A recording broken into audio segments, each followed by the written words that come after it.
Y'all niggas better listen to my daddy's podcast. Let's do it. Man, ain't nothing wrong with smoking weed. You are now tuned in to the Smokers Lounge 420 podcast. We gon' get to hear a little twin.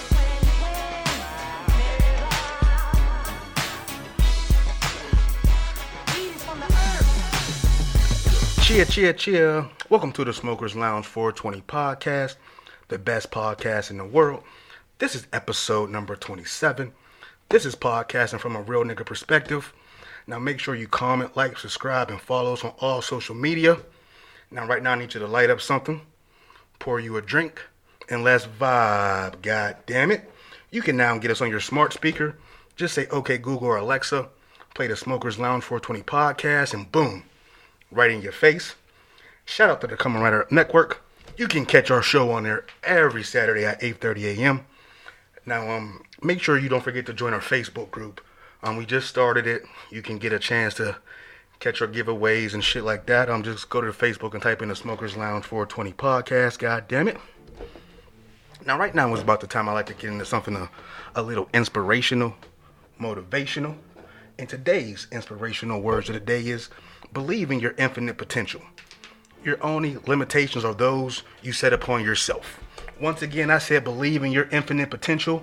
Your only limitations are the ones that you set upon yourself. Now, what I take that to mean is, you have to believe in yourself. The only limitations that you have is the ones that you set. So if you think you can't do it, goddammit, you can't do it. So just remember to keep your thoughts positive and stay motivated, because you can do it, goddammit. So once again, the inspirational words of the day is believe in your infinite potential. Your only limitations are the ones you set upon yourself, goddammit. Now, right now, I'd like to bring one of the best co-hosts I've ever had the pleasure of working with. You know, they call him Big Poppy. They call him smack a nigga who's talking shit. They call him hater goddamn free. And if you don't know who I'm talking about none other than President Miller, goddammit. So let's give it up for President Miller. Yes, sir, man. Up in here again another week, man. We have week 27, bro. Man, week 27 already, goddammit. Already feels like yesterday. We just started this shit, man. Time is in a full-blown sprint these days, man. Time is definitely flying, bro. How was your week? Man, you know, same as always. Just getting through it, maintaining. Nothing crazy pop off. How was your week, though? Man, I can't complain, bro. You know, just it's summertime, so you know the kids is out of school, the goddamn food up and shit. So,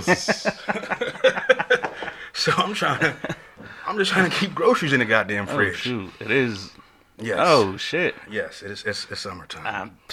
But bro, I'm very excited about today's show, bro. You know why I'm excited?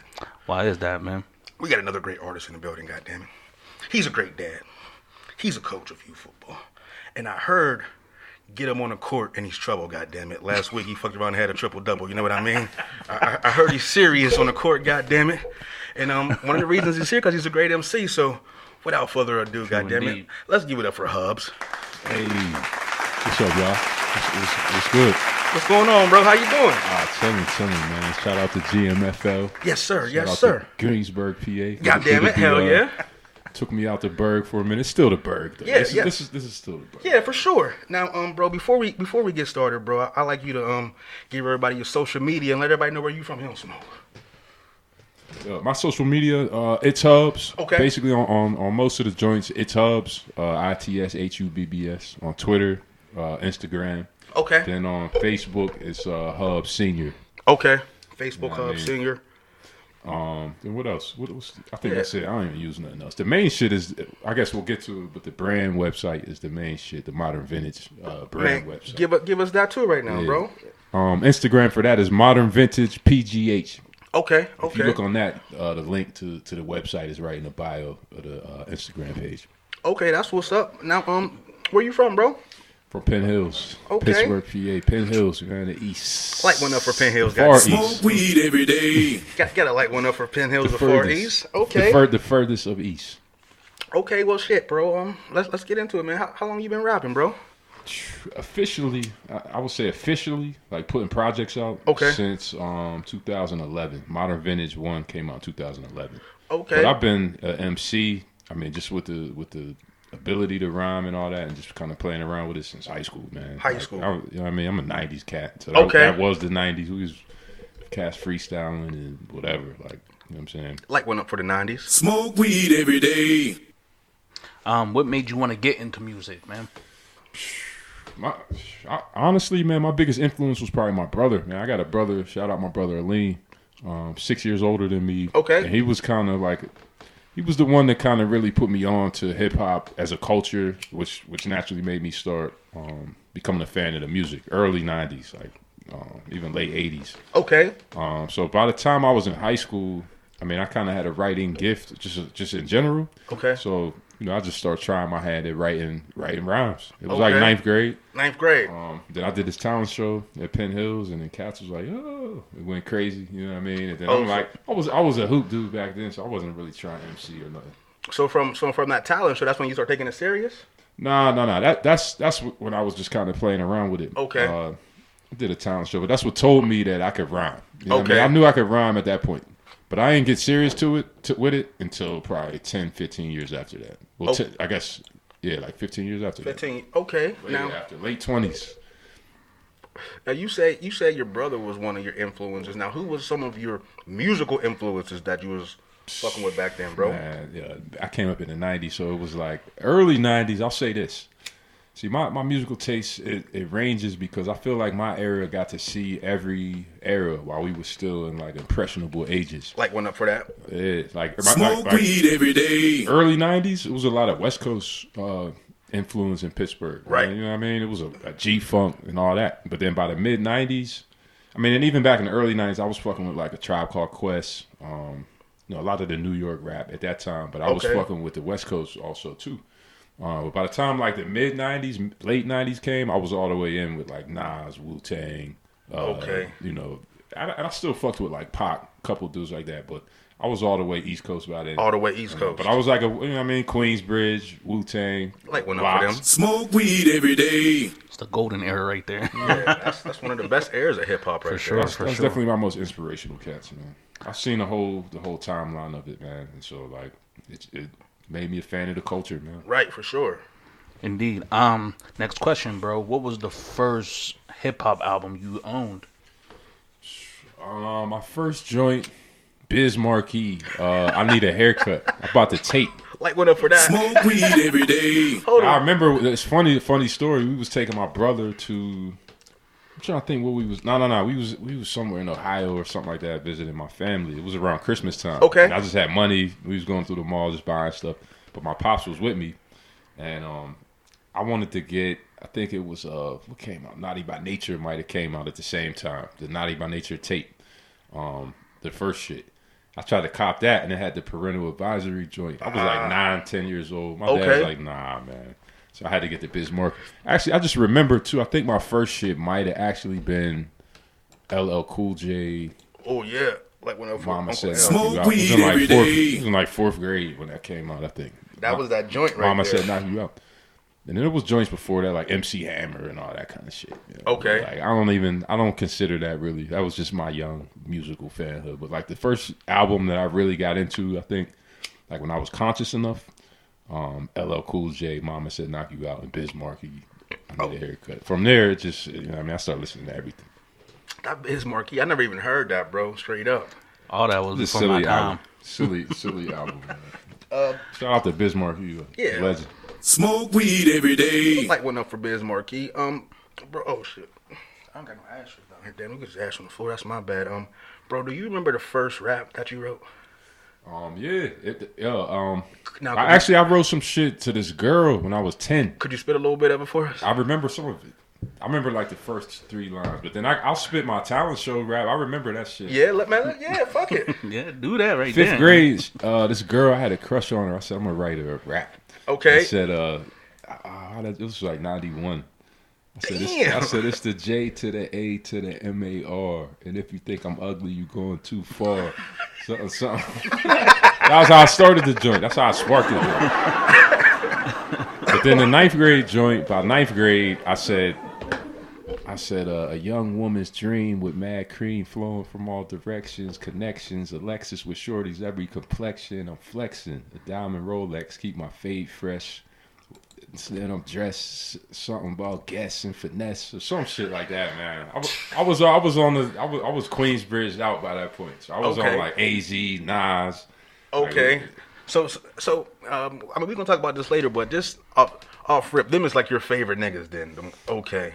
I mean, it was a wide variety. Like I'm really a big fan of the native tongues. You know what I mean? Like the Tribe Called Quest, Leaders of the New School, and De La Soul, and all those cats. Like that was a big influence because they brought kind of the consciousness and the vibes to hip hop. Okay. It was real boom bap in the '80s, and then like Tribe Called Quest came through. They kind of added the flavor to it, like the jazzy elements, right? Samples. Okay. They're talking about very conscious subject matter too. And I was young, like. Probably like 10 when that came out. The Low End Theory. I was in 5th grade. I remember that. Scenario. I remember Scenario. So those joints really inspired me back then, for sure. How many projects do you have total now? Man, the first one we got put on was the Modern Vintage. Yeah. Mm-hmm. We were got put on by our manager at the time, OGs. Yeah, light one up for OG. Smoke weed every day. He was on the way to a show to IUP. Yeah. He had put the tape in. He was like, "Yo, he's like, while we riding, I'm gonna introduce you to the homie HUBBS." Right. So we rode all the way just jamming that Modern Vintage, and I was like, "Yo." I was like, Yeah. I was like, I don't know who homie is, but he said some shit Yeah, right he's now. nice. He's nice. I mean, he kicking that knowledge too as well, man. So, how many other projects you got in total, man? I got 9 now. 9. Yeah. God damn. So we ended up doing 3 Modern Vintages. Light one up for that. Smoke weed every day. So we got 3 Modern Vintages. We had Present Future. Okay. We had Peace of Mind. That was a real pivotal point. Me and Jit Beats it was an official album we did. Okay. Man from Staten Island. Peace of Mind. After that, I had the Black Privilege. We had the Big Hurt. We had William Penn, which is that's my current joint that dropped in like December. Okay. So that's my most recent joint, William Penn. I think that's it. I think that's all of them though. Then we about to put some other shit out soon too. So that's 9 since 2011. Yeah. That's work right there, boy. Yeah. You've been working, bro. Shout out for that, man. Light one up for Shout that. out to the work ethic, Smoke man. weed I feel like every I got to day. do something at least every year. Some years I've done 2 projects, but I got to do at least one every year. I have to. Okay, now this ain't even on our list, bro. But what I've noticed about you from like just watching from afar, it seems like you have like a cult fan base. It seems like these motherfuckers like wait for you to drop some shit, and then when you do, they be all over it. Like it's like that's me looking outside in it. Is that how it is? It's. I mean, I won't say a cult like following, but I definitely have a loyal fan base. The people that fuck with me, they fuck with you. They will rock with me, man. I could probably put stuff out 10 years later, and people still check for the Okay. same group, the same people. It started with Pittsburgh, honestly, like the real. I hate the term real hip hop, but like. You know, the brand of music that I do, there's a lot of fans of that kind of music in Pittsburgh. And then from there, I connected with Jit Beats through the 58s, which is it was killing in Pittsburgh. Light went up for the 58s. Yeah. Smoke weed So every Jit day. Beats kind of found me through doing collabs with the 58s and shit. And so from there, bro, like I connected into a whole other network of things. Like Jit's from New York. So when you see me on like Shade 45 and all them shows and shit like that, that's the culture of people. Not even culture, but that's the community of people that accepted me kind of after Peace of Mind. Like they got welcome to me when I dropped Peace of Mind. Everything before that was just all Pittsburgh shit. Nobody really knew me outside of that. But then the Peace of Mind, man, that was like a global project. You know what I mean? Because we really released that and put the right marketing behind it, and then underground hip hop they loved it. So that's pretty much the people that's been supporting me ever since, because that's just the type of music I do, man. And that's my basic philosophy on everything. So. Now you brought up the satellite radio, man, because I always see you up there. So you built the connection with the actual DJs and shit. Yeah, well, DJ Clips, shout out to DJ Clips, Like Tony, Smoke weed every day. Tony Touch, also Toka. Like went up for him. So how that came about, man. So again, we did the Peace of Mind album, and Jit and Eclipse, I mean, they was familiar with each other from the New York underground scene and all that. Okay. But we put that out, And it's crazy. My man from Penn Hills, shout out my man Chris Harris. Like one up for him. Smoke weed every He day. lives in New York. He moved to New York after high school. Okay. And so he's a hip hop head. Goes to all the local parties and all that. He's a promoter. And so he hits me one day after I had noticed that Eclipse was playing he was playing the album on Sirius. He had a show on Hip Hop Nation. Okay. Rappers Out of Control. So I started noticing in the playlist, and then somebody told me like, "Yo, I heard HUBBS on Sirius." I'm like, "Word?" I didn't even know. And so I looked up the playlist. I see DJ Eclipse had been playing the Peace of Mind album. So I'm like, "Word, that's dope." I wonder, you know what I mean? That shit's crazy. It traveled to that. I was hyped. Right. So hell then yeah. my man Chris from Penn Hills hits me up like, "Yo, I was at this party and bumped into DJ Eclipse." And I told him I was from Pittsburgh and whatnot. And he said the first thing he asked me was, "Yo, you know someone named HUBBS from Pittsburgh?" Because I've been playing his album on my show. And he said, "Yo, HUBBS, that's my man from back in the day. We grew up, you know what I mean? Same street, basically. Right. I've known HUBBS all my life." So he's like, "Man, we love his album. Tell HUBBS, anytime he's in the city, in New York City, stop by the radio station." And you know what I mean? Every time I'm up there, every time, man. I've been on there probably 6-7 times, man. Okay. Like, just because it's love, like. He's a true, he truly appreciates the music and the culture of it. You know what I mean? And he's a dude that's just, he's raw with it. So the fact that he shows love, I take that as it's one of the highest compliments and the support that he gives me. Okay. What's his name again? DJ Eclipse. Man, Smoke weed every day. Now, what's your thoughts on releasing like albums versus singles? I don't see nothing wrong with singles, but I usually just go in and do a whole project. Like I feel like I waste a piece of a puzzle. Like my albums is like a puzzle full of songs that's like pieces to the puzzle. Okay. So when I put a track out loose, it's like, damn, I could have put that on a project. It could have been that could have been part of the build up on the project or whatever. Like, right. So I usually save all my tracks. I do collabs with people. That's really my loose work that you'll hear. It's just me on other people's shit. Okay. I put a couple things out here and there, like between, but I think it's important to kind of keep your buzz going, so to speak. So I should probably be doing more of that, but it's not really been my thing. You know what I mean? Now for the artist that's out there and loving the hub shit, man. Like, what's the fees these days for features, man? Man, it's I'll just say it's negotiable. I'm not even gonna put a number out there. Okay. Like, it's wild. People hit me up, man, and it really depends on the vibe I get from people. Okay. If I have a relationship with that person, just I don't know. I'm flexible with it. And if they're ass. I mean, that's a part of it. That's part of if I'll even do this shit. Because that's real, man. Like collabs, people underestimate how real a collab is. Like, right. We're making music, which is like a vibe. Music is a vibration, man, and it's a wave. So when you're doing a collab, like you're intertwining your energy with someone else and like sending that up, like, you know what I mean? So Indeed. if they ain't on the same wavelength as you, Right. like you could, you know what I mean? Like you might not want to do that. Yeah, you know what because I mean? we had Quest here a couple weeks ago. Oh yeah, shout out Quest. Yeah, man. like went up for Quest, man, and Smoke weed every day. he was talking about he was mad as hell about some of his features because he was just doing it for the bread and shit. You know what I mean? Yeah. He said he would take that back. So Yeah, I mean that's yeah. big how you saying like the vibe and shit. You know what The I vibe mean? matters, man. I mean, it just shows. It kind of shows your purpose of making music when you collab with someone. Like if you're just doing any type collab. Now, I'm not gonna say like I won't sell a verse to someone or something like that. Like Right. I'll do it, but I'm very careful about stuff like that. Okay. Next question, bro. What is your favorite song you've recorded so far? Do you have a favorite one?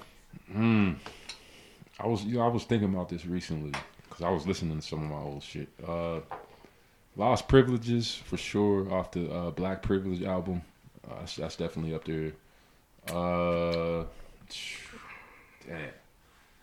Some shit off the Peace of Mind album. Probably Commencement is up there. Off the William Penn album. I did a lot of joints on the William Penn album. That's really some of my favorites. Green Grass is a favorite. I don't know. Lost Privileges. I'll probably say Lost Privileges on the Black Privilege album. That's probably my heaviest track where I really went in and the production was just crazy. Okay, now what's your thoughts on Pittsburgh hip hop right now, bro? It's interesting, man. Pittsburgh's an interesting place. I try to be objective about it, and I try to contribute light to my opinions on it. I've been through a lot of journeys and travels through the Pittsburgh hip hop, community and whatnot. At this point, I try to just look at it with light. I think it's a city that has a lot of promise in it. There's a lot of young talent that's coming up. There's very creative cats. Okay. Light one up for them. Smoke weed every day. I think there's a good seed that can be watered with the youth of Pittsburgh for sure.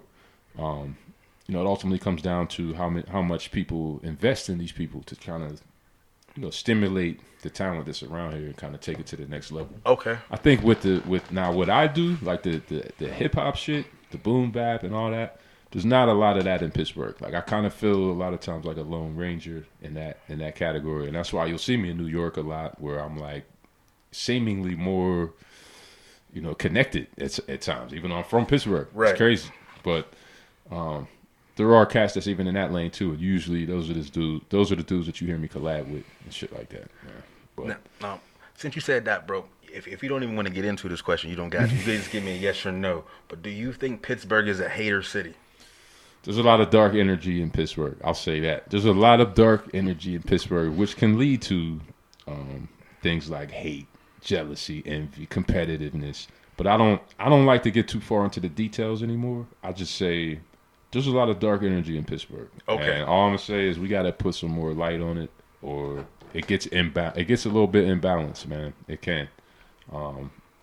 So there's definitely some hate in Pittsburgh. I think it ultimately comes down to, again, why are you making music? A lot of people get in the game because, you know, they have this goal of like making it big and being a star and like, oh, I'm gonna get rich. And so people, when it's a community of people with that same goal, right, you end up kind of competing with each other though. So you can't really root for people. You can't really appreciate the next man's music or anything, because it's like, man, that's my rival right there. And it's really not supposed to go down like that. Like, you're supposed to really build off of each other, be inspired by each other. It's still competitive because it's hip hop. I mean, there's battling in hip hop and shit like that. For sure. But it's not competitive to where you're trying to diffuse someone else's entire vibe. Like, if that person's dope, that's like a brotherhood almost. Like, right. You know what I mean? And you don't get a lot of that type of vibe. I mean, there's definitely is that in Pittsburgh, because I have my brothers in Pittsburgh hip hop for sure. Dudes have become brothers. Right. But I think it's a little bit imbalanced when you get into the competitive stuff, because again, the goals are not, you know, hey, I just want to contribute good music to right. you know, a community, an environment. See what comes of that.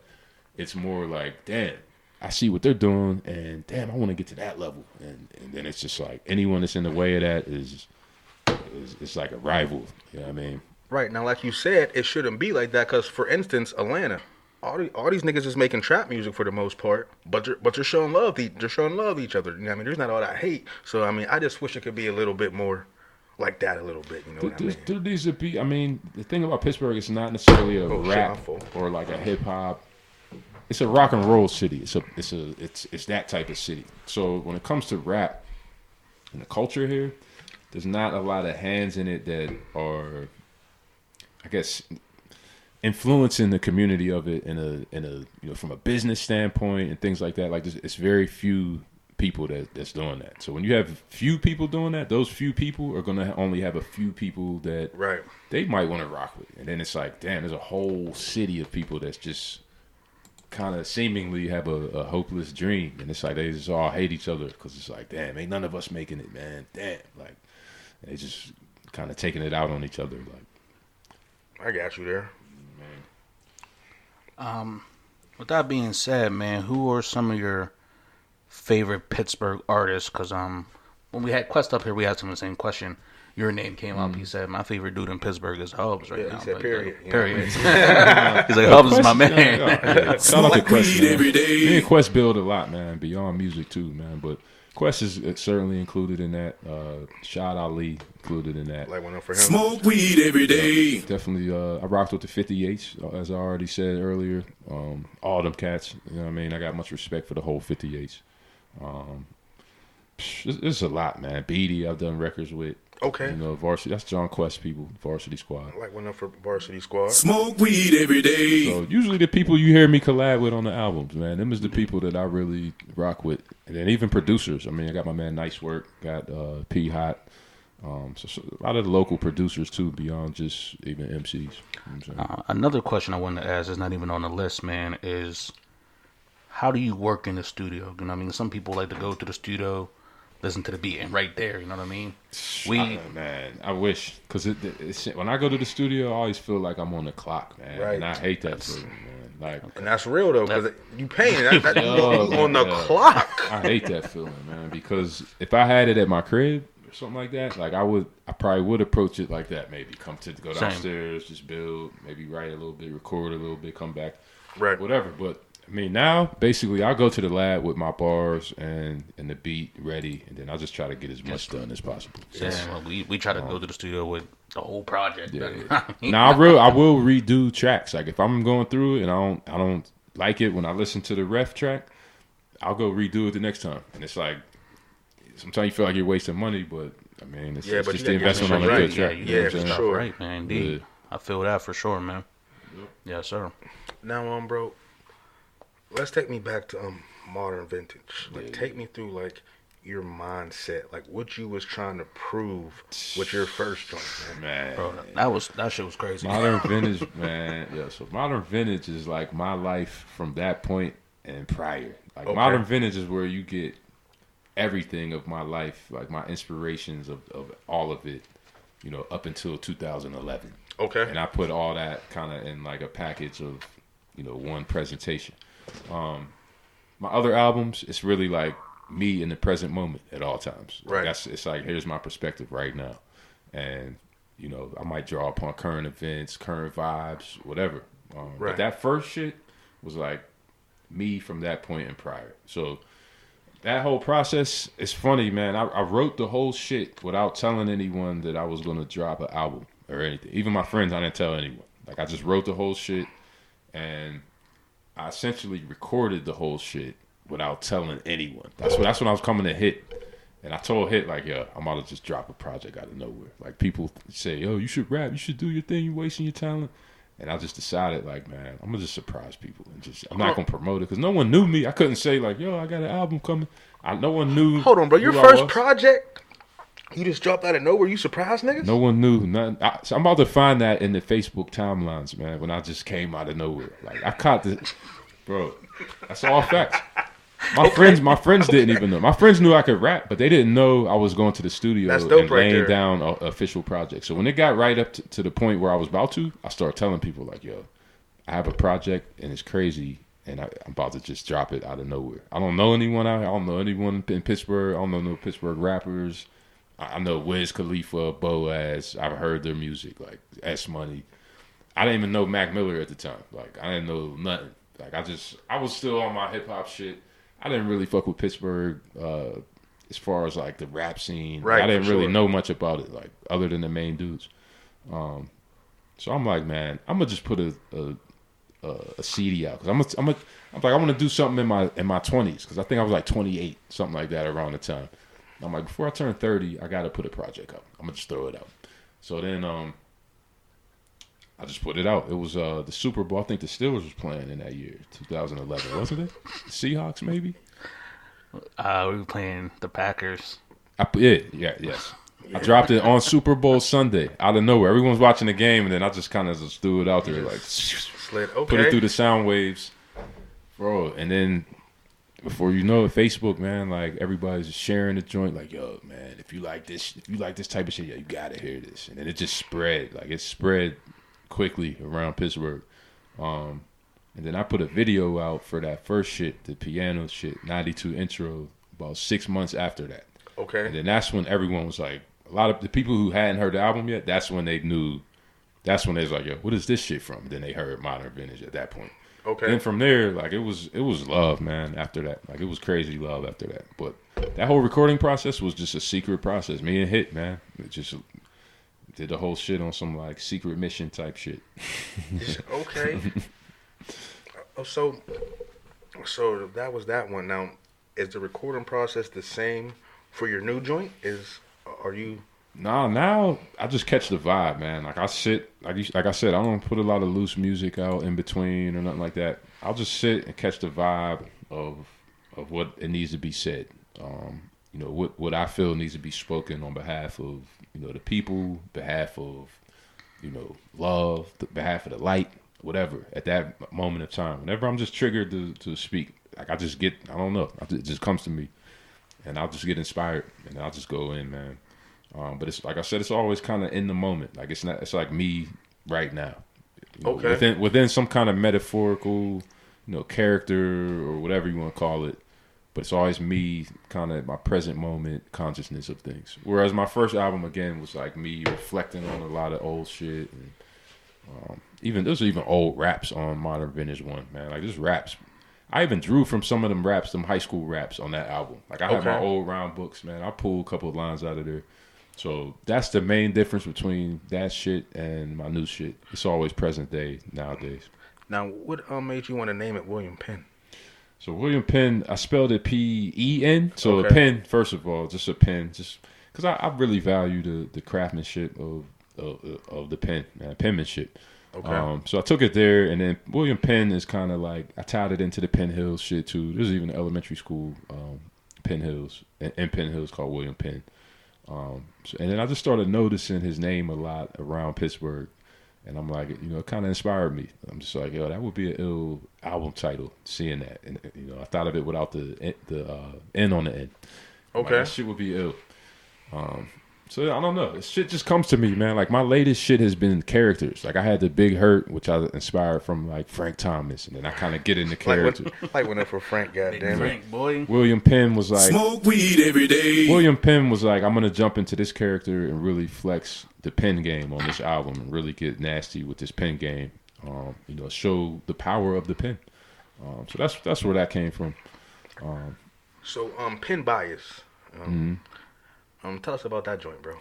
Pen bias. So pen bias just draws back to the fact that the pen is mighty and the pen is forever, as opposed to Len Bias, who unfortunately passed away early, young legend.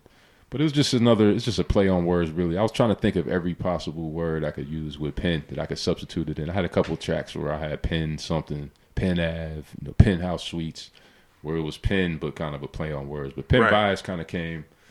It was just one of them things. I thought of Len Bias, and I was like, damn, you know, this song is kind of, it's kind of parallel to that. But I'm gonna show how the pen never dies, though. Like the pen is just forever. Even if I'm gone, the pen is still gonna be here. Okay, so man. Well, it's like the story of Len Bias. If Len Bias didn't die, because the pen kept living. Well, let's get into that joint, man. Word up.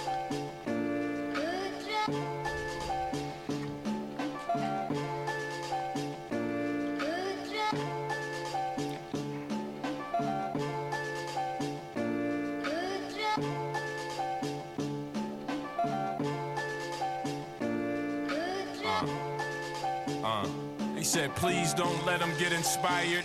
I was sharpening swords. The Lords told me I was next to be invited. I said I was the nicest. I let these people check under my eyelids. Flip the deck, inspected what my life is. Disrespect, now this nigga HUBBS had to bless him with some timeless shit. Guess it's back to climbing lists. Seems to be the guy who decides what it is. My guiding light colliding with the galaxy's lid. Shit.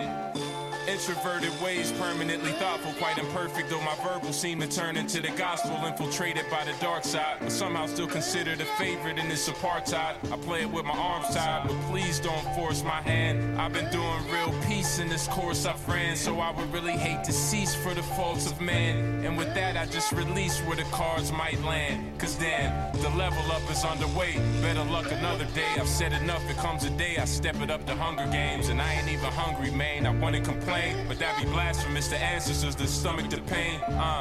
Light a matchbox, I hope they fire that cop who shot the kid. Watch the time on that clock. Revenge the sweetest joy next to fire back shots. So when them niggas bust off, make sure you fire back shots and don't let them get inspired. Hey, yeah. Here go HUBBS, don't let them get inspired. But don't let them get inspired. From the wind to the irons in the firelight. By design we align with light, right? All shucks, people pushing me beyond fucks. Get carved up off of crooked niggas' hard luck. All of this is all funk, the derelict steam. A large sum of what I'm thinking up will never be seen. So while they dancing, doing cartwheels, I'm just romancing with the art still. Playing my part, relaying darts to the trill. So the blade still sharp, relaying hard for the real. We ought to build a new frontier. Approach them like you come here. On everything they shedding Ku Klux tears. Egg food, young smeared on a plate of rice. Dude, fuck yeah, watch truth become cleared in a way of life. Global with it. Stolen immigrants, unfolding sentence. Hold a minute, let me redirect your focal lenses. Count to 5 like my toes and footprints. And get a glimpse of the crown for it's stolen by the wicked. You go from being a hero to the person they resent. It's all part of the journey, but it's worth it in the end. From blow-ups to cool-outs, you learn from the amends. And everything that was lacking, see the curves in the trend. What is love? What is life? All the turns and bends. Only to ultimately realize the surge it sends. Foreshadows of the unknown course travels. The road less force, of course, taboo. Don't let them get inspired. Yeah. The go HUBBS, don't let him get inspired. Hey. He said, please don't let him get inspired. Hey. From the wind to the irons in the firelight. By design, we align with light, right?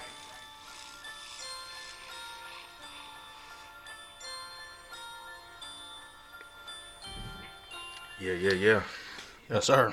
That was Pen Bias right there by HUBBS. Shout out my man Sebastian Hotstein on the track, cat out of Germany. Like one up for him in Germany.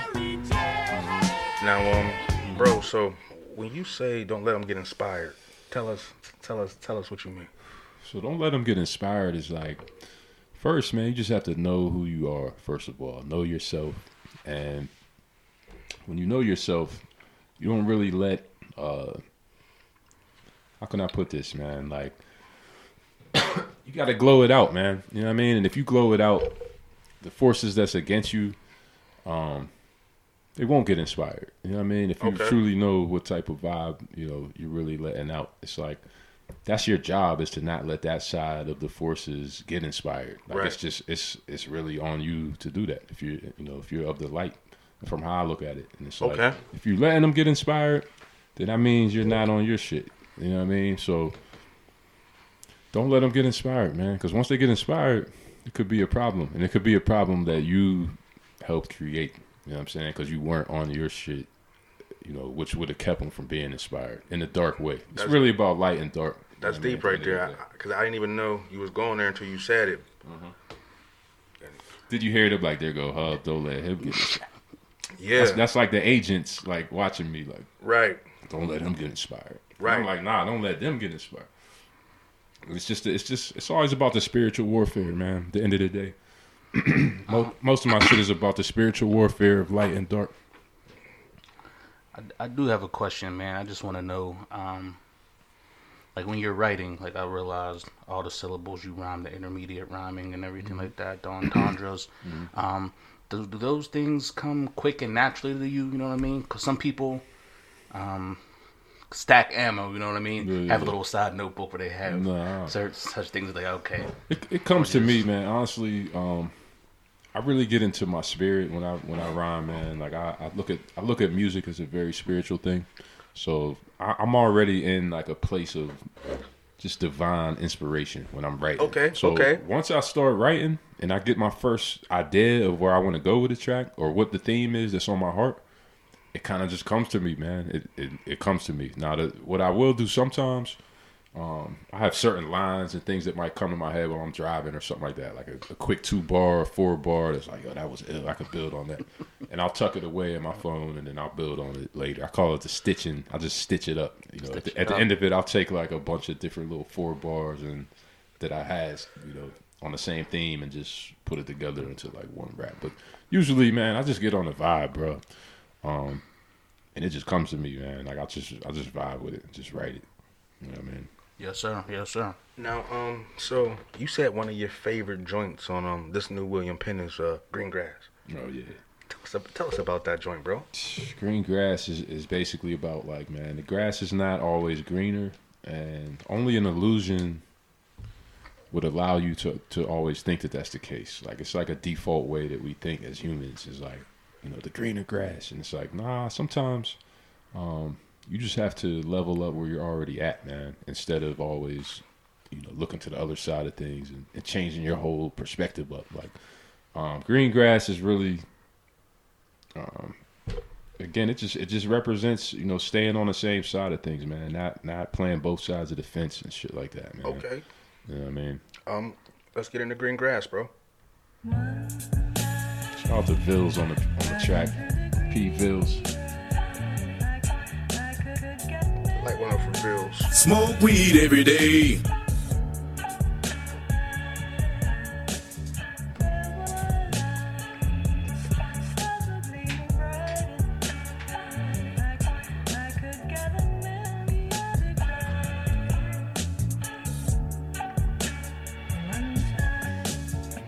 More than what you bargained for, carnal whores, partner, what you trying to be and started for.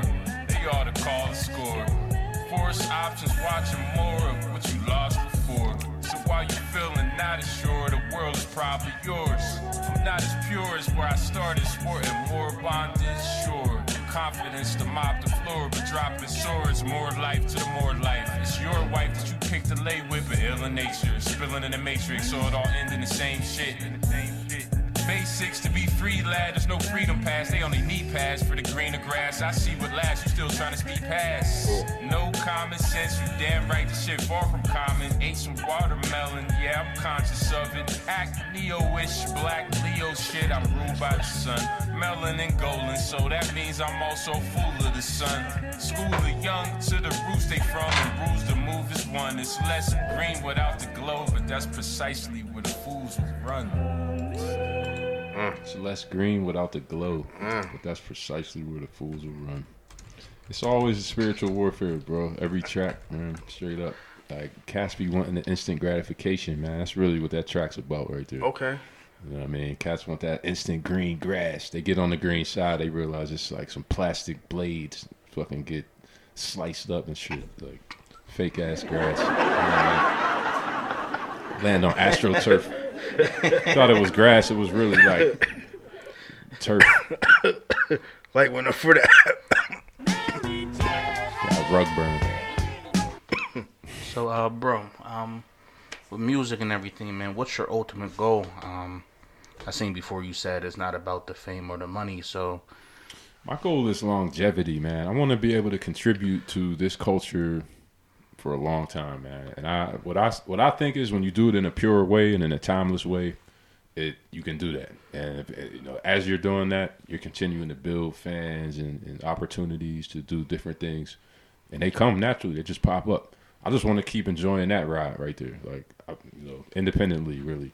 And that's my goal, just to continue to contribute light through my creative talents. Just contribute, you know, and build my brand through that too. Now, you know, we kind of incorporated the branding into it with Modern Vintage Pittsburgh. So that's a big plan of it too, is just to kind of incorporate it all together and kind of be one force of everything I do. That's a big part of the goal right now. But as far as the fame and all that, I'm not going to do anything that compromises the light that I want to put in things. Like, I think a lot of times you have to give up some of that when you get to different levels, and you have to compromise certain elements of things. And sometimes people think it's worth it because, again, the goal is, you know, I might need money. I need to be that dude or whatever. Like, but for me, like, I feel like the money can come, and it could come off of your own accord. Like, you don't need to sell yourself short. You might make more money than a label could have gave you if you just put the right effort and vision behind what you're doing. Like, right. So I'm really just trying to keep doing that and see where that goes. That's really what my goal is, and to be able to, you know, have longevity with that. Okay. That's real right there, man. Any more questions for part one? No. Okay. Well, bro, that was the easy part, bro. People, this is the Smokers Lounge 420 podcast. God damn it. I am Mr. Styles. I'm Prez Miller. Oh, HUBBS. HU is in the building, man. HUBBS. Hell right. Make sure people you see the smoke weed every day shirt. You know what I mean? You know the ad libs. You can get this on the website, the smokerslounge420.com. We got the smokerslounge420.com logo, shirts, hats, panties, whatever you want. Just go and get it. God damn it, you know what I mean? Yeah. That was dope right there, bro. You know what I mean? Dude, thank you. That was dope right there. So now let's get real, bro. So when you hear people say that why don't black people protest black on black crime like they do police killings, what comes to your mind? Ignorance. It could be ignorance. It also could be purposely insulting to say. Okay. So it could be two things. I think when people, there's a lot of layers to it, man. There's a lot of layers to it. But on the surface, on a very general level, I'll say when people say that, they don't understand the reality that, crime and violence, it's a human thing. It's not anything that's designated to black people enough that it should have its own category. Like white people kill Smoke white weed people. every day. Like when White people kill white people. Chinese people kill Chinese people. Lost that lighter already. My bad. Oh, I got it. My bad. Yeah, but But it's an easily exploitable narrative, though, just to kind of have the scapegoat and not have to sort through the reality of a lot of these tragedies that's going on in the communities. It's like, we don't really want to go all the way into that, so we're just going to say, man, black on black crime, and make it sound like it's some like distinct phenomenon. And Right. it's bullshit, though. That's just a part of the propaganda and the illusions of the Matrix, man. Okay, and then man, one day I caught you going in on a Breakfast Club. No, real shit. And you said it was toxic to the culture. Mm-hmm. Let's talk about that, bro.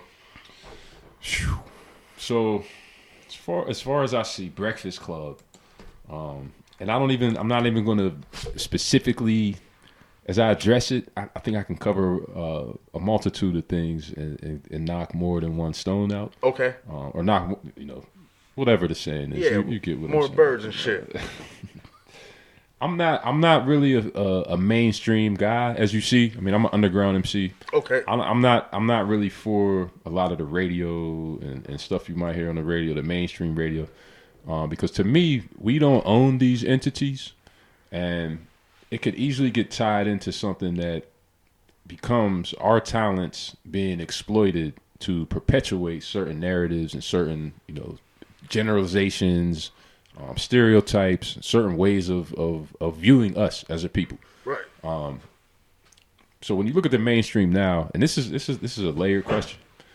When you look at the mainstream now, as opposed to the '90s, where you might have turned on Whammo and heard KRS-One, right, or Wu-Tang on Whammo, or you cut on your TV, MTV. Damn, there goes Nas and any of them, the EPMD. The mainstream in those times was when our culture still kind of had the grip over the business, because we were still building our art at that point. We was building the value of rap, and so the business people, they needed us. They didn't know what it could grow into, but they needed us to grow the value of rap music. So you would hear that shit, the best of the best at any time. Over time, they started seeing like, damn, this shit is a lucrative. This is a lucrative art now.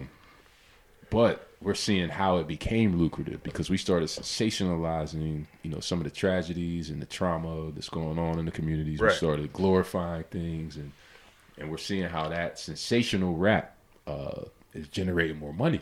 So let's make a whole culture out of that just for the monetary part of it. Right. And once you start getting into that, you start reaching, man. You start digging and putting illusions out, man. You're not really representing us correctly at that point because the whole goal is now to get money. It's not, let's build the value of rap music. When you're building the value of rap music, you're going to get people's best contribution to it. Right. So you got that through the 80s, through a lot of the 90s, you got that. By the time the late 90s came, the mainstream got taken over because it was like, yo, you either trying to get this money or you out the way. We don't care about bars and trying to enlighten people and all that. Nah, we trying to put the product out that's going to get the most money. That's it. that's when you start seeing Diddy. You know, it's just right around time when Pac and Big died. Right after that, man, it became Cash Money. You know, you had Diddy out here doing things. You had, you know, that's when Nelly was getting money. It became like a money thing. Even Jay-Z, he was a lyrical dude and all that, but his whole shit was like money, money, money, money, money. And before that, it was about the art. Now it's like really about money. And you can see how it shifted, because at that point also what happened was the underground lane was formed. Like, right. The underground came at that point because it was a group of people who said, nah, like we don't want to just sell hip hop out and not make real hip hop no more. We want to keep making real hip hop. Like I don't want to join, you know, the industry and all that. Right. So then gradually a whole lane is created. Eminem came through that. There was a lot of cats that came through that lane. No legends like MF Doom and dudes like that. That lane is formed. And then you have dudes on the other side who said, yeah, I want to make the money. When you went that route from like 97, 98 on, when you go the mainstream route, it's like it became more and more and more exploitable and therefore detrimental to our culture. All because of money. All because of money. And making our shit lucrative. And when you see how that started happening, the craft of the art started going down also. You went from lyrical shit to... And you don't even got to be lyrical, but the point is like the content shifted from, you know, a little bit of enlightenment. You know what I mean? This is like representing us again. We like to call ourselves a lot of things, woke, this, that, the third. The music, the culture represented that. And then it went from that to representing a business plan. It's like, yo, how we make an album that makes the most money? And then they write it up like, yo, we got to make this type of song. We're going to release this track. That's going to be good for the clubs. We'll do this. Right. And it's like you're like shit. Manufacturing someone's art, which is your soul. Like to me, your art is your soul. It's like putting your soul into tangible form. When you're doing it for a business plan, bro, you're putting a business plan into creative form, which can be very dark because behind that business plan is a lust and love for money. And so when you do that, now your themes is starting to get shaped around that. Because these business dudes, they know what is going to be sensational enough. Like, it's all about the sensation. Right. Like, it's not so much about the force. It used to be the force. Like, yo, you hear that? You get a vibe out of a Wu-Tang album. You hit the whole force of what they talking about. Like, you feel like your whole shit is lit up after listening to some fucking, a whole Wu album, Raekwon, like Nas and them. You don't get that. Now they just want you to get the feeling real quick, the sensation. You know what I mean? So it's going to be over. The frequencies get kind of turned up a little bit. The themes are real sensational themes. Okay. Everything's sexual, you know, get fucked up, feel good, get fucked, you know what I mean? And it's like, it's all about the quick sensation. And we still don't own really anything in this business. So the people that's making this type of music, like the minds behind it, it's not people, it's not even us. You know what I'm saying? So it's not representative of us. Right. And then what happens is the impressionable listeners, the kids who are growing and realizing what's real, they end up believing that that's real. Because they're learning, just like I was learning in the 90s when it was actually real. Right. They're like, yo, the dudes on TV, they're rich. That's real right there. Da-da-da-da. And it's like, these are manufactured people from people that just want to get money. And they have other agendas behind why they're making music be that way. I mean, these are still the same people that had their dealings with our ancestors. These are bloodlines of the same people, man. And like, they still have the same narratives going on out here, bro. You know what I mean? And they just use different tools and different avenues to do it. Entertainment and music, it's one of the biggest and easiest ways to do it because it's spiritual, man. Once you oppress someone spiritually, like you can kind of control them after that. Right. And now you're making money off them while you're controlling them and shit like that. So I've watched it, man. Like I feel at this point, objectively, it's imbalanced in the mainstream. Like you always had your ignorant shit in rap music, shit that could be dark or glorifying shit, but it was always balanced. In the mainstream now, you can tell that our culture, our representation doesn't control the business. The business controls what is being put out. And that's why everything sounds the same. There's a formula to everything. The beats is the same. Like, cats is flowing the same. There's no regional styles. Like, you could be from New York and sound just like somebody in Cali or Atlanta. And it's like, y'all look the same, too. Y'all dress the same. You got the same Instagram shit. And it's like everyone's just the same because they're trying to make rap be something that anyone can do. You know what I'm saying? Once you make it to that, where it's like, boom, this is the rap, this is the look, this is the sound. Now anybody could do it. Now you can make anyone sell records. It's easy now. You don't got to dig for the next Wu-Tang. None of that. You don't have to, because it's like it doesn't really take a lot of effort to make a rap album in this day and age that's going to create this sensation. All we got to do is get some hard producers. Right. Get the dude to pick up the same flow pattern as like Migos or something. You know, get a hard beat, get some catchy theme or whatever, and it's like you can sell records like that. So, which brings me to the Breakfast Club. To me, the Breakfast Club is just a domain and entity that is of that same culture. Okay. Of the mainstream rap music, where I feel like there's just a lot of exploitation that goes on it. It's like a lot of our ignorant themes, a lot of our skewed ways of looking at things, a lot of the actual music that, you know, is exploitable. You know, the exploitable parts of our culture, that's what's being pumped on there. And with that can bring confusion, man. Confusion is always the goal of the, you know, the opposite force. Right. To create confusion, man. And when you're doing the Breakfast Club and you're kind of adding to the entertainment of that, which is not real entertainment to me at that point, it's like programming. Okay. But when you add the Breakfast Club to that, it kind of just puts more fuel to the fire of what's already been corrupted. And they're kind of like putting a stamp of okay on it and making it even more entertaining. It's like, yo, look how ignorant we are. Look how, isn't it funny? And it's like, it's not all bad, because I think it is good to bring in some of these rappers and see what their perspective is, right on the spot, where, you know, they didn't have time to prepare for it all like that. You know, some heavy topics and shit like that. Like, I think it's cool to be able to have that eye on them. I mean, we get videos, shit now, you can put it right on YouTube. And it's like we get to really analyze these dudes and see what their thought process is. I think there's value in that. But as far as being entertained by it, I think it could be dangerous though, because it's exploitative of our trauma and our dark sides of our community and our culture, for money. You know what I mean? It's one of them shows that's going to generate money, bro. You know what I mean? It's a big time seller. Like, so the focus then becomes creating a sensation.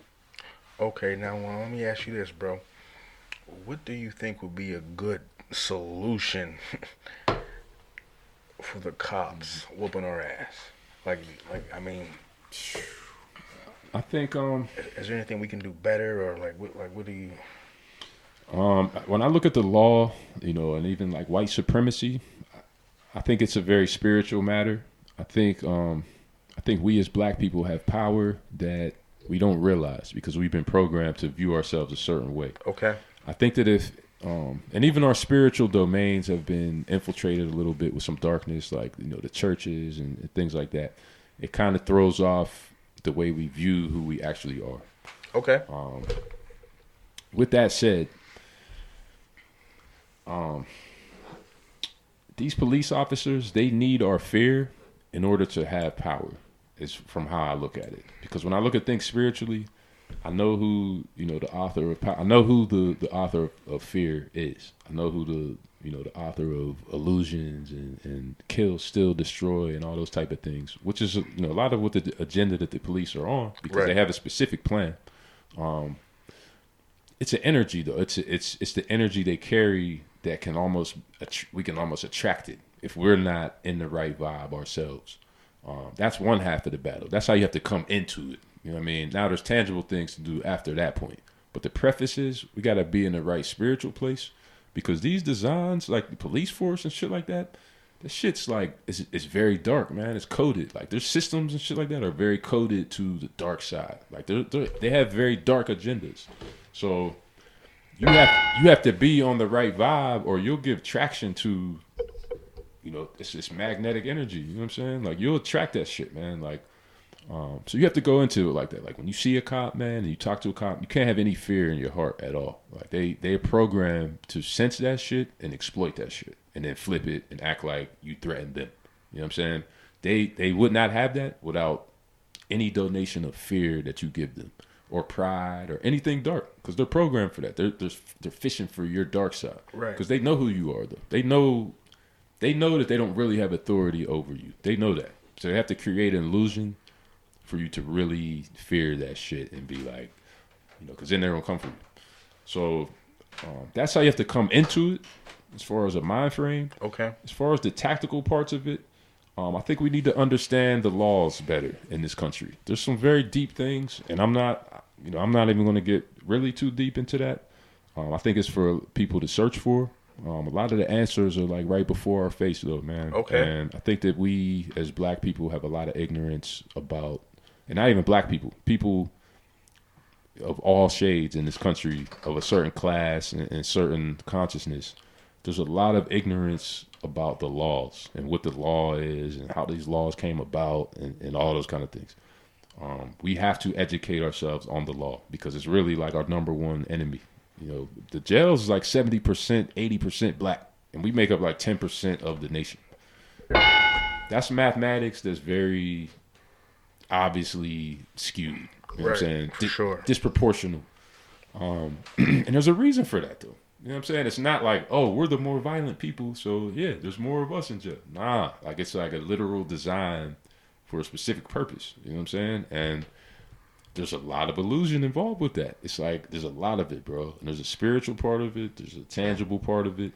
And we have to be in the right vibe to where we can pick those things up in our consciousness. And that's a huge part of the root of what's going on out here. That's really how I feel about the law. Like, we have to understand the laws, first of all. Like, really read into it and see how the laws were created in this country. Look into it. Okay. Once you get there, you'll have the right context of things to be able to approach it with light. Thirdly, the last thing I'm gonna say, we're in the age of information and like communication where everyone has an opinion and we're on the internet and we have these communication domains and things like that. We have to use those domains to instill light. So if there's some fucked up shit that went on or people are ignorant to something, I think that we have to use these domains as tools to put light and awareness and insight and anything that's going to lead to our enlightenment, because those are the elements and variables that's going to help us rise above the dark plots that are against us. And they're very deliberate, tangible things, man. It's like coding. Like, it's really like a code that you have to not fall victim to. It's like the Matrix. I mean, we've seen the Matrix. Right. Like, you don't want to be one of the people that is in the Matrix. You know what I'm saying? Because there's a boundary and a bind that comes with that kind of goes against your capabilities and everything that you're capable of, man. Like, you don't really have to subscribe to it, really. And the only way you do is your fear. It's all about fear and love. Okay. Yep. The next question. What are you telling your kids to do when they run into the law? You know what I mean? Like, what do you tell them if you do have a run-in with the police? These are the things you must follow to avoid, you know what I mean, what we as black Americans go through. I tell them first, since we view the law as the beast, and there's a reason why you say, the beast. There's a reason why you're saying that, because these departments are coded to those codes, bro. It's dark. It's dark shit. So my first thing with them is, when you see the cops, first thing you do is, you could pray, whatever. Just realize who you are in God, though. Realize the godliness of the situation. You know what I'm saying? Like, you're not guilty. You're not guilty at all right now. Like, you have a power that can claim authority over the darkest of forces in this world. So realize that first. Now that'll put you in the right place to where you don't have fear of these people. You know what I'm saying? And then from there, just realize what their plot is, because you don't want to feed into or put fire on what their plot is. You already know you already know they hate your guts. First of all, you know that. So don't go into it expecting to have a conversation where their goal is to like agree with you or see you in a good way or see you as innocent or any of those things. Like, once you fix your mind to those possibilities, now you leave the chance of your emotions arising when you see that they're not on that. And it's like, these people are really, they don't fuck with me. Like, now you have to already know who you're dealing with. This is the fucking beast, and you have to come into it knowing that. You can't expect really nothing other than that. And so, again, when you do, and they show you a different side of them, right? now you're going to react. You're going to react in a way that arouses your emotions and likely your fear, a lot of your dark sides. That shit is like magnetic energy to exactly what they need to create the illusions, bro. And you see, niggas get charged with all type of shit. It's bullshit. It's they have ways of flipping shit. You know what I'm saying? Once you donate any of your darkness to it, they can flip it, and then before you know it, your mind's playing tricks on you and all type of shit. You know what I mean? And then they got you. It's an energy. It's a demonic energy, in my opinion. So on a tangible level, I just tell my sons to stay very calm and stay poised. Knowing that you have a connection to divine energy, and you don't have to react to these people's need for you to see yourself a certain way, or to surrender to their desire for you to be a certain way or in a certain place. Like, that's not real authority. It's not. You know what I'm saying? Like, you're going to have to go through some real shit to put me in this, this type of judgment. And again, if you know the laws, then you really know what's real and what's not. You know what I mean? Again, I'm going to leave it at that. But if you read through these laws and read how they came about and why they're in existence, why, the state laws can have rules that are different than what's in the Constitution. Like, how is that even possible? Right. Like, how is that possible? You know what I mean? That's a very serious question, right?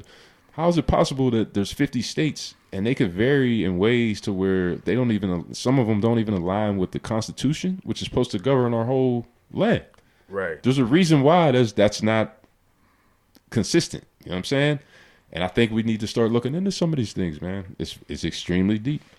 And you'll learn, and it'll show you how you can be protected from the police. The answers begin in some of those. I don't like to call them rabbit holes, but it's just it's a hole of light. You know what I mean? So you're not going downward into a rabbit hole. You know what I mean? You're elevating your knowledge of what's really going on.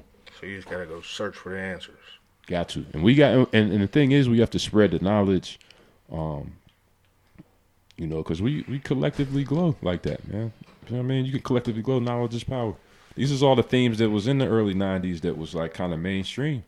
And it's like now we have to really be out the box just to be conscious. I think we're so programmed that like being knowledgeable about things is like an afterthought almost. Like we just want the sensation of things, man. And there's heavy information out here that can free us from a lot of the bondage that we're under unnecessarily.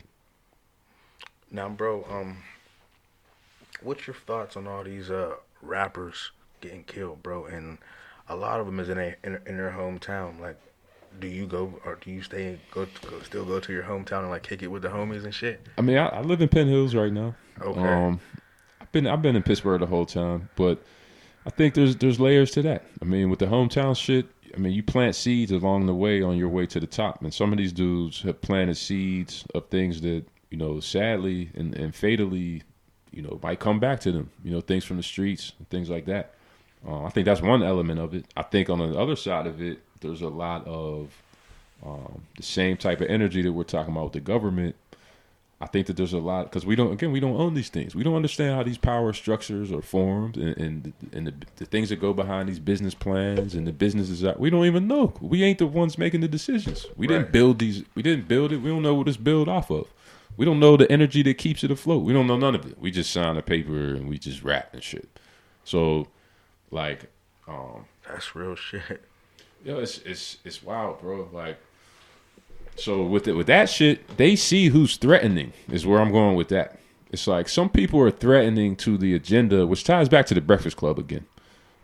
Same thing. It's like there's certain people that don't fit the ignorant agenda that is desired to sensationalize our culture just to make money off of us, basically, to make it more electric. It's like there's people that don't fit into that, and there's people that's putting gems out there on a mainstream level that's like laying it out there. And that really becomes a rival to the people who have a negative agenda towards this whole rap shit. Right. And want to control us. The ultimate goal is to control our minds. Because they know who we would be without being mind controlled, bro. Like, they know we got the glow. Like, they know that. And so the whole goal is to control your mind, man. And that's just how that's exactly how it works, bro. Like, so what happens is the dudes that's putting light out, if you become too threatening, these people have ways to try to eliminate you, I think, man. Like, they come for you. You know what I mean? Even Right. Prince. Like, Prince died. Prince owned his music. You know, he's telling us, if you listen to his music, man, he's telling a lot of secrets in there, like, about the universe and everything. And, you know, they don't necessarily want us enlightened in that way, man, because then we're not controllable anymore. Like, once you're enlightened, you're not just going to mindlessly go to, oh, I got to go to Walmart. I got to go to McDonald's. Oh, I'm going to get my Nikes. Oh, let me cut on my TV and watch the news. And that's all the shit that's generating money for them. Once you're a little bit enlightened, like, the chances of that happening, it decreases. And if everyone's getting on that wave, now people are losing money, man. So they need us to be on this, like, mindless, automatic wave. And they do it in a lot of ways like that. So the people that come across, and are, like Nipsey Hussle, for example, you know, he's telling people, no, you shouldn't go out on the street and sell and do this and do that.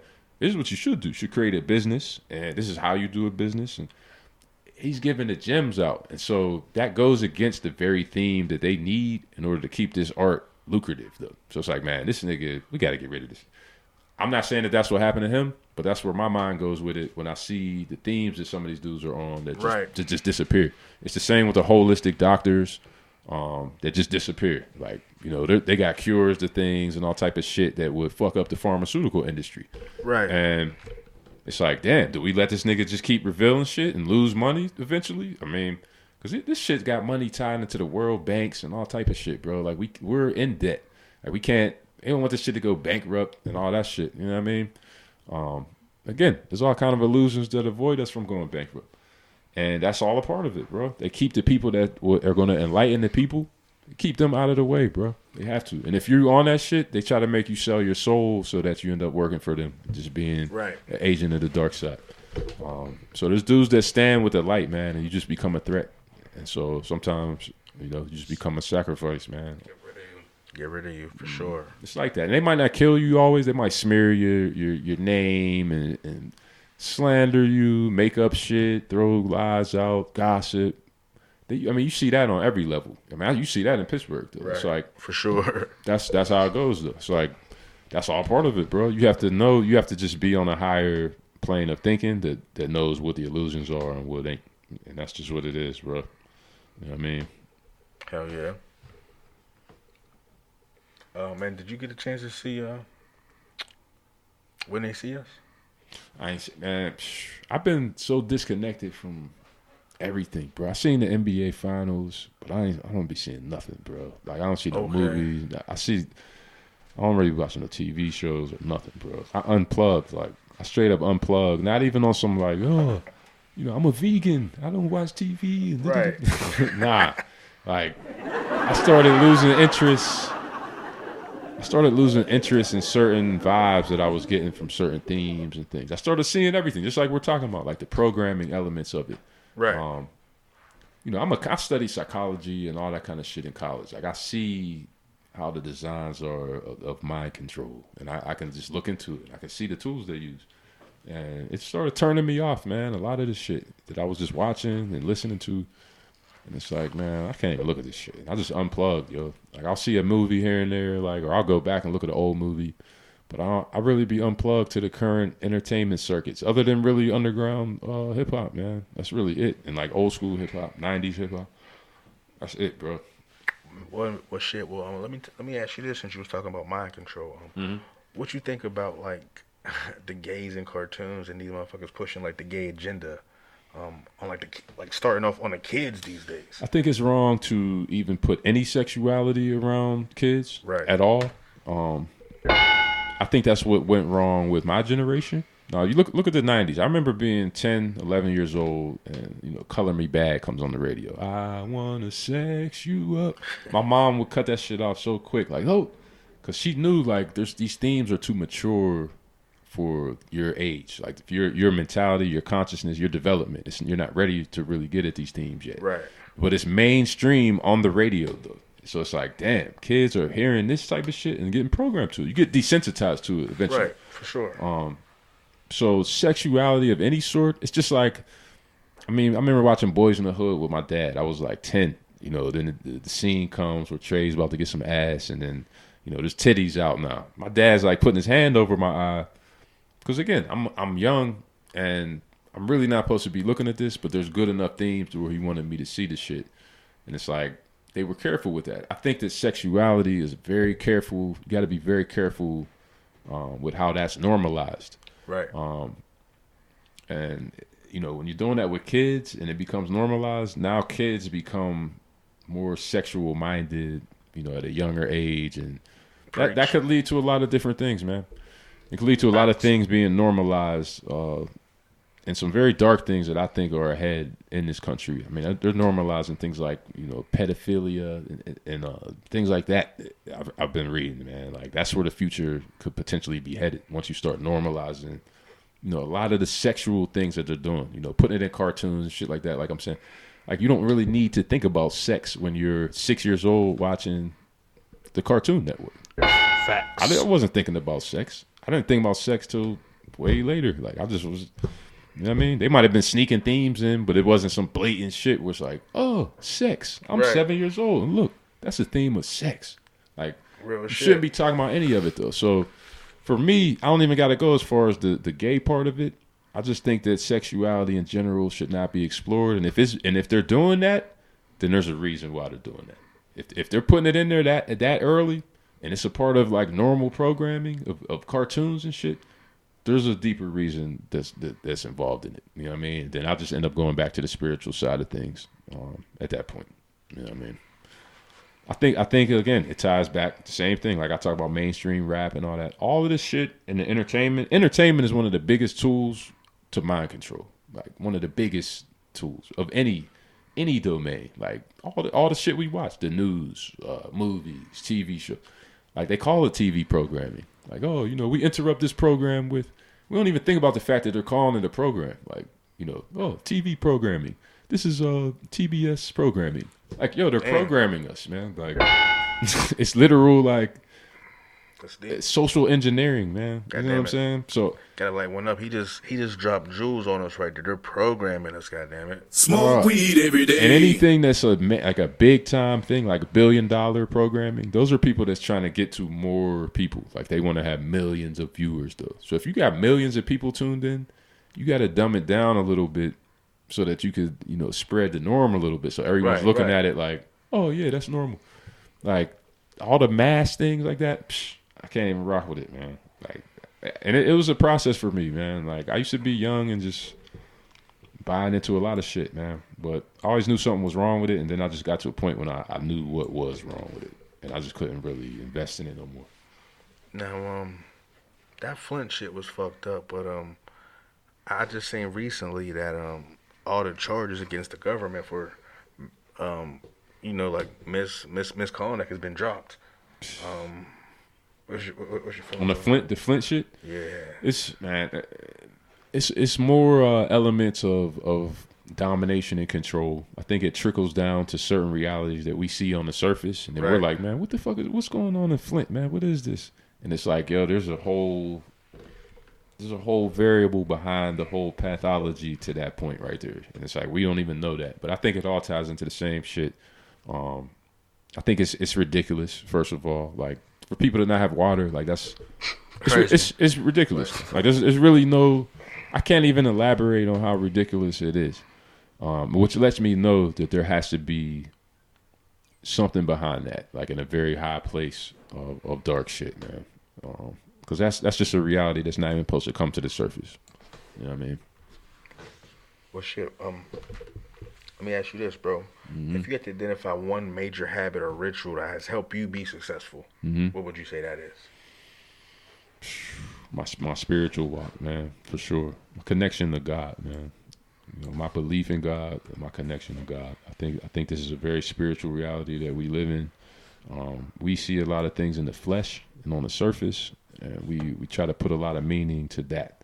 But there's a whole nother force behind all of this stuff, man. So once you get that, I think it puts things in the proper context and perspective, which allows you to move a certain way. So that's been what helped me, man. Just my spiritual perspective of things. And really just taking the craft seriously also. Okay. Creatively, I think that it's important to respect the craft. What's something people misunderstand about HUBBS? Oh, man. A lot of things, man. I would say people take me very seriously. I think people think I'm like very serious. Like you could see like if I'm on Facebook and I'm on some deep shit, or I might put some heavy thought provoking shit. People think I'm like this very serious guy, but I'm like, I have a lot of sides to me, man. Like I have a very comical humor. I can appreciate comedy and humor. Indulge in that type of interaction or whatever. I could see the funny sides of serious shit and everything. Right. You know what I mean? And so I don't think people always know that about me until you're, around me in certain contexts or certain whatever. So that's one. I'm not as serious as people think I am. Though I think things are very serious though, but I'm not always as serious about things as people think I am. What else, man? I don't know. I think I make myself be pretty understood, to be honest, man. Like, I'm a sincere person, and I put myself out there to be understood. Like, I'm willing to sacrifice my neck, essentially to speak the truth of who I am, man, and what I think it is. So I don't think I'm very understood overall, but I would say that part of it, man. People take me very seriously, sometimes in negative ways, man. Okay, well, bro, these last 5. It looks like you don't have any alarms. God damn, I ain't say Google or nothing. What? Google tripping, bro. But these last final questions, bro. This is the end of this part, bro. These last 5 final questions, we ask these 5 to everybody, bro. Mm-hmm. The first one is, if you could have dinner with any 3 people, dead or alive, who would it be? Prince. Okay. I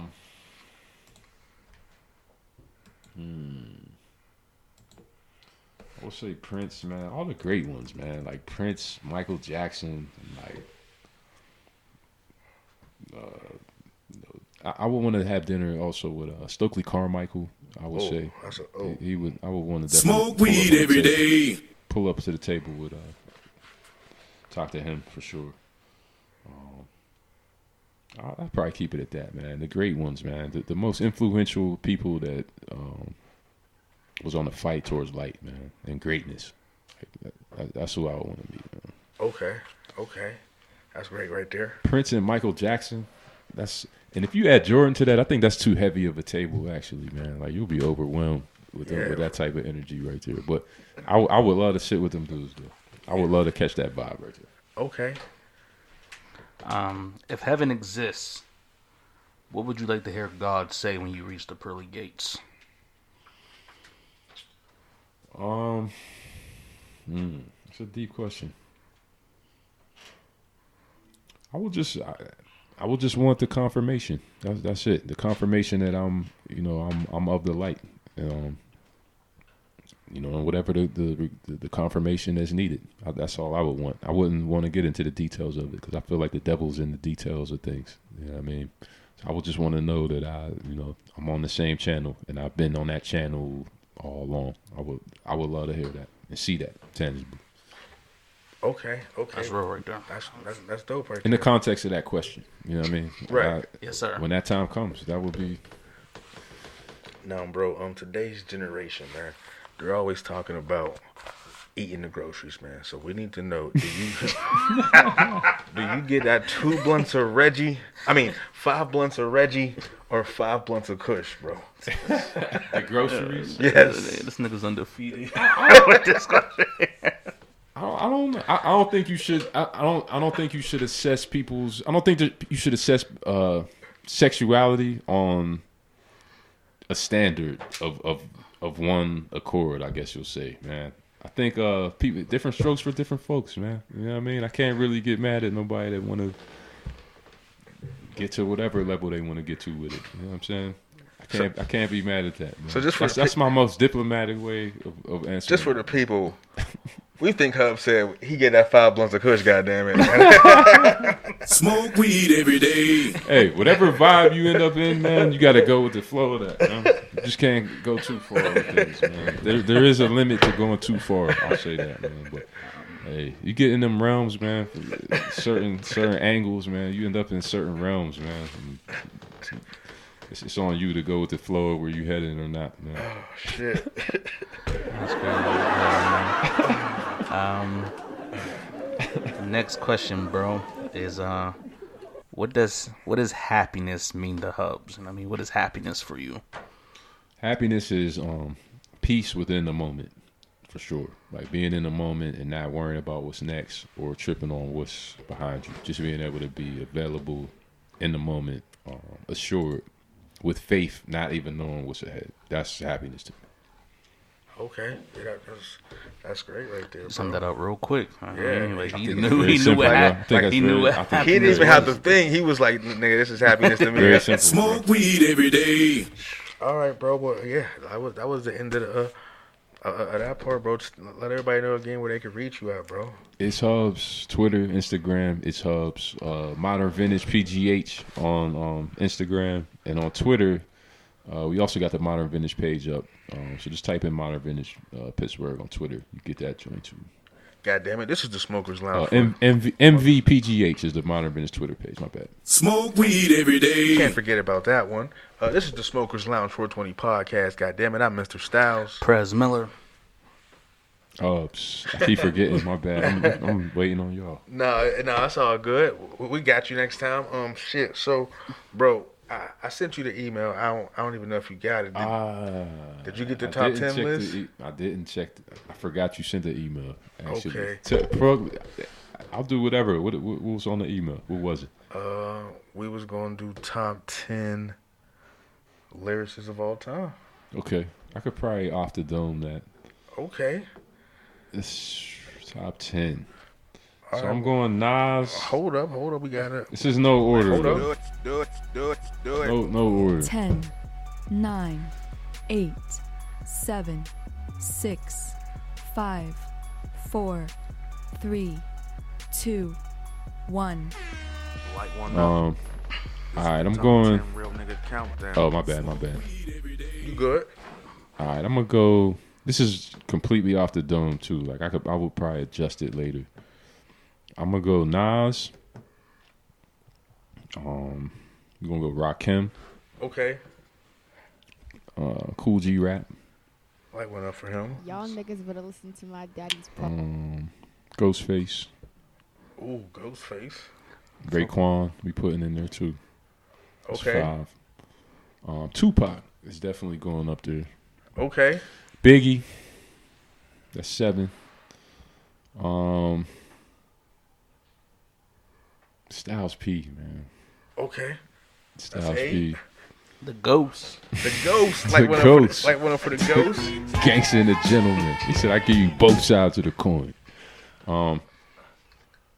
So that's 8. You might have to put Jada. I mean, you can't. It's hard to do the Ghost without Jada on there. I'll throw Jada in just because you got to do that. That's 9.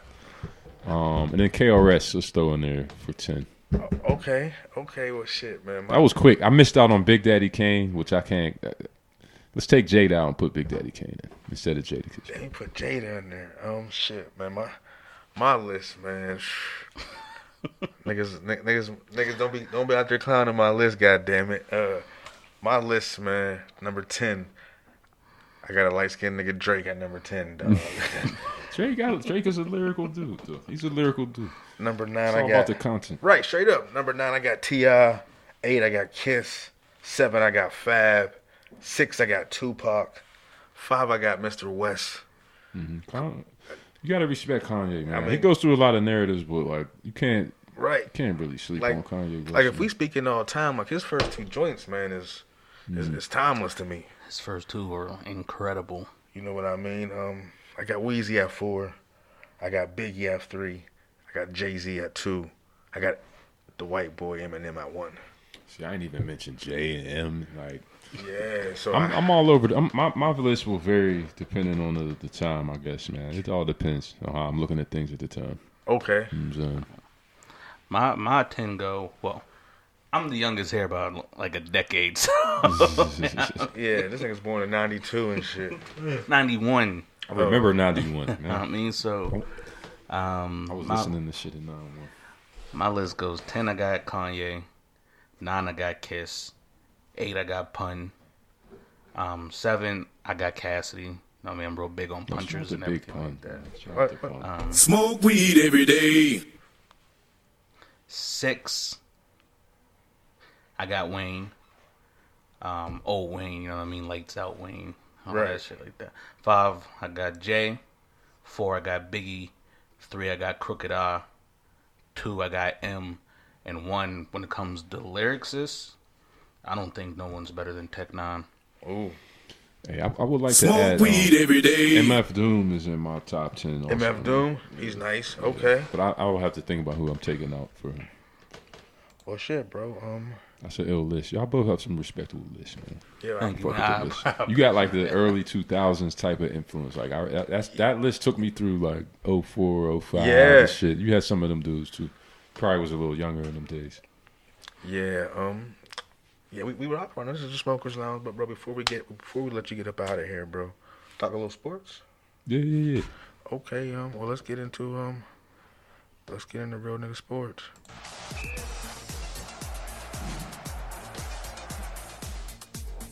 This is Real Nigga Sports with Mr. Styles and President Miller.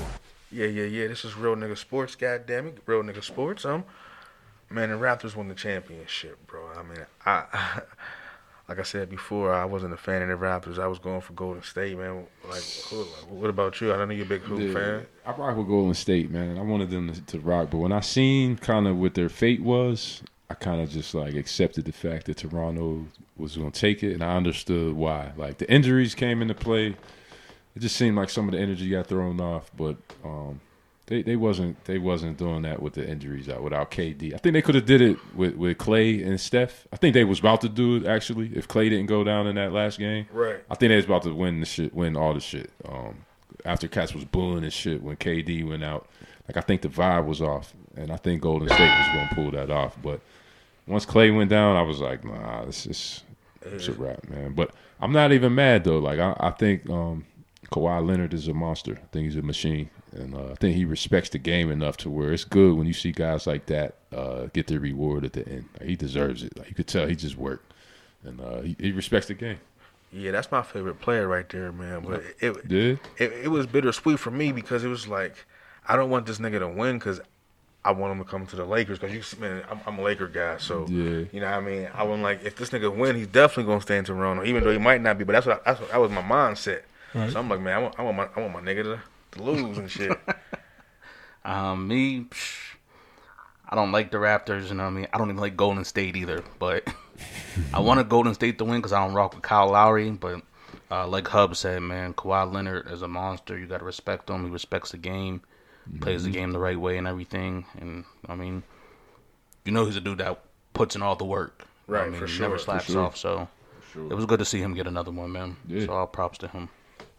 Now, what you think about the Harden, Chris Paul, like turmoil and shit? Them niggas going at it and shit. You know, it's crazy. I ain't been up on a lot of the recent news. I told you, like, I don't watch a lot of shit. I watch the finals, and I know about hoops because my kids is heavy into it. I hoop myself, so I'm always in tune with what's going on. But I don't be heavy up to date with a lot of shit these days. Even with all sports, really. Like, but I still appreciate sports because I'm an athlete myself, man. You know what I mean? But with Chris Paul and them, I didn't even hear about that. I think it doesn't surprise me because I think with a lot of these trades and super teams and orchestrations, I think that it comes with drama naturally. Right. It comes with like you're just putting egos together for the sake of like winning and shit. Like you're not building a team. Like a real team is when the vibe is collectively. You look at them Bulls teams, like cats weren't really the individuals beyond Jordan and Pippen. Like they weren't really even that good. But Phil Jackson had them dudes playing on a vibe to where like everyone was, you know, on their own shit. Like everyone did their part. Everyone did their part and executed to perfection, and like it helped them win. And Jordan led that shit. But nowadays, the chemistry is different because it's like it's a different type of glory chase. Like I don't know. Like it's good. Cats just want to say they got their rings. Like back in the day, it was like. Cats just was, I don't know. It was more competitive or something, man. I don't know. That shit was weird. I think that shit is full of drama, though. That's real, right there. I could tell that's a dramatic situation without even really knowing the details of it. It just sounds like Chris Paul. What is it? They're feuding right now. Yeah. Of course. Well, CP3 said that's news to him that they're feuding, but I could see it because you have someone in Chris Paul who likes to run the team as the point guard. You know what I mean? But the system you have is James Harden, ISO playing 1v1 the whole damn season. Right. And Chris Paul got to stand over here and do nothing. Right. So he's like, hold on, bro. Like, I know this don't work. Weak as hell. But, you know what I mean? So, of course it's going to be. You have two apexes who play totally different ball. So. Right. You a Steelers fan, bro? Oh, yeah. Okay. Absolutely. You got to be if you from the Bird. That's my facts. Small good. Smoke weed every day. I mean, so what you thinking about is this year, man, without... Well, first of all, before we get into it, what did you think about the Bell and Brown shit, It man? was tragic, man. It was tragic, man. I look at it, man. Come on. Antonio Brown, like, he's one of the GOATs, man. Like, legitimately, objectively, like... So it's unfortunate to see him leave, number one, but just leaving the way things went, that makes it even more whack. Bell, I think he was being kind of a diva with his whole situation. I wasn't as mad to see him go because he gets hurt a lot, first of all, and he's just dramatic about shit. I think he's a great asset that we need for sure. I think we would have did better with him this past season. But I was hurt more with AB, man. Like it's crazy to me. Like the Steelers always got these crazy receivers, and then they come and go. Right, for sure. But Ben is there the whole damn time. You know what I'm saying? And nigga Ben wouldn't be who he is without them dudes, though. Like, and that shit pisses me off, though. Like that's the one thing I don't like about how it goes in Pittsburgh, man. Seemingly, you know what I mean? Okay, so I mean, how you think we gonna do this year without them two you just mentioned? It's gonna be tough. I think we had a good draft from what I heard. It's gonna be a building year. I think the spirit of Pittsburgh, though, man, like we always end up being competitive, though. Like no matter what, like we just surprise ourselves and shit. Like, I wouldn't expect no miracles or nothing like that this next season.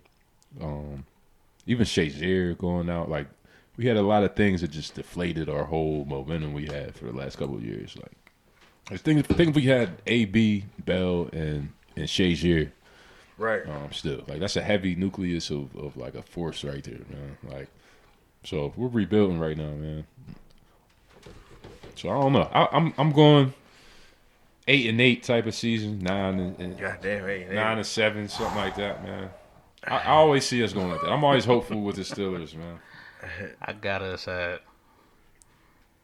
me. Truthfully, I got us at 11-5 or 10-6 at the worst. 10-6 because I mean we lost AB. Like AB hurt. I mean I loved AB. I was rocking with AB for the longest, even when he was doing dirt back and everything. But just cause I mean just seeing what the vibe is now, you know what I mean? Everyone's on the same level. Everyone seems to have the same energy and everything like that. So, and I feel like Ben has something to prove, man. Mm-hmm. I mean, you always hear people say wide receivers made Big Ben and everything. I feel like Ben's like, right. Come on, man. Mm-hmm. Like I've been the constant for the last 15 years. You know what I mean, and we've done nothing right, but sure. win. So Word. We'll see, man. Well, yeah. I'm hopeful. Well, shit, man. That wraps up Real Nigga Sports. God damn it. Once again, people, everybody out there listening, this is the Smokers Lounge 420 podcast. I'm Mr. Styles. That's President. I'm Prez Miller. My fault. I was checking my phone. I got a text. My fault. It's HUBBS. And HUBBS in the building. We got Prez over there sleeping and shit. Goddamn. Nah, yo, I just got a text as soon as he said it. You know what I mean? I was reading. I couldn't multitask. And yo, don't boo me. Why are you booing me, yo? Straight I'm right. Straight up. But anyway, yeah. So we had HUBBS in the lounge. Oh, you know, episode number 27. God damn it. 27, man. You know, That's it's 5 months. Right, for sure. You know, it's been a great show. You know, Prez, you got any more questions for HUBBS, man? Nah, man. I think we covered all of them pretty much, man. Yeah. I don't Appreciate y'all, man. Appreciate y'all having me too, man. Oh, you know, no, man. You got into a heavy interview. I like interviews where you actually get into some shit, man. It ain't like, you know what I mean? We got into some real shit right there. Right, yeah, I for sure. appreciate y'all having me, letting me use this as a platform to speak some light, man. That's it. No doubt, man. Yeah, man. Before you get out, man, you definitely gotta let everybody know where they can reach you one more time for the slow people out there, bro. It's Hubs on Twitter, Instagram. It's Hubs, and also Modern Vintage PGH on Instagram. That's the main joints right there, and then Facebook is Hubs Senior. Okay. Yes, sir. And make sure if you haven't jammed William Penn to go check that out, man. That's an incredible project. Thank you. You know what I mean? So and if you ain't jam William Penn, jam that one. All three of the first joints, like jam all that shit. Just don't stop there, goddammit. Light one up for that. Y'all niggas better listen. Go through the whole catalog, man. Go on the journey. Yeah, for sure. Mean, it's worth it. It's worth it, man. Like I always say, man, you don't start with Godfather 3, you know what I mean? You start with the first motherfucker, then you work your way out, you know what I mean? Don't start with the last shit. Right. But we about to get up out of here, people. Once again, if you like the shirts, you know what I mean? Smoke weed every day, you heard it. You know what I mean? The hat and shit, goddammit. The Smokers Lounge 420.com. Make sure you get yours. We got everything. And we want to thank Hubs once again for coming out. Yes, sir. God damn it, Hubs. Thank y'all, man. Appreciate y'all, man. You know what I mean? Give it up for Hubs one more time. And I think, people, we about to get up out of here. Always remember, keep your head up, because you can't see shit looking down.